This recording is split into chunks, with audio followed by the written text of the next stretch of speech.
did not get way back when. It's time to what? Move forward. You don't need anybody else's permission. You have God's permission. Okay, number 3, stop giving circumstances, situations, complications, and people the right to hinder you. And I want you to write down a couple of scriptures. I'm not going to get into all of these. You can look these up later. First Samuel 38. You do have permission to pursue and overtake and recover. You don't need anybody's permission, okay? And nobody should have the right to stop you unless you give it to them.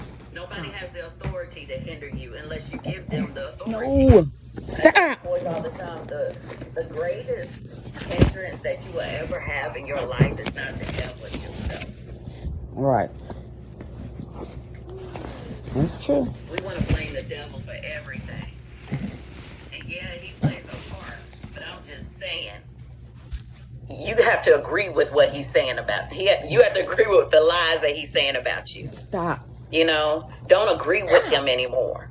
Don't give him opportunity to just wreak havoc in your life and just go along with him.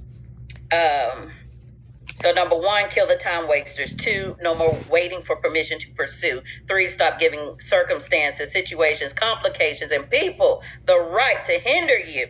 Number 4. I don't hear y'all say number 4. Number 4. Okay. Whatever I didn't accomplish that I'm supposed to accomplish, whatever I didn't pursue that I'm supposed to pursue, whatever I don't do that I'm supposed to be doing is the fault of my own and no one else's. Stop wasting time blaming everybody else. You blaming somebody in the grave. They can't even hear you. Right. And I'm not trying to be insensitive. That's the You're truth. blaming somebody who is no longer in your life. Right. That's the truth. You know, you're blaming somebody who the other person, they don't went on, they moved on, they're achieving, they're successful. Right. And you staying stuck. So sad. So stop blaming everybody else. Okay? Yes. Take ownership of your own actions. Yes. And this is getting a little real, you all, okay? And you know, I have to talk from where I've been.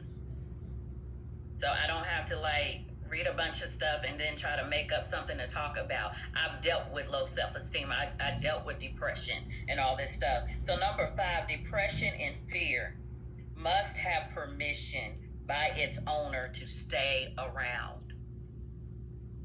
Again, depression and fear must have permission by its owner to stay around. We don't have to allow depression and fear to keep us stuck in an emotional rut. We don't have to allow depression and fear to keep us in a stagnant place. Right. Because eventually, if you keep standing still, you're going to die. Yes. You have to keep moving. Right. Man. So true. I need you all to write down Galatians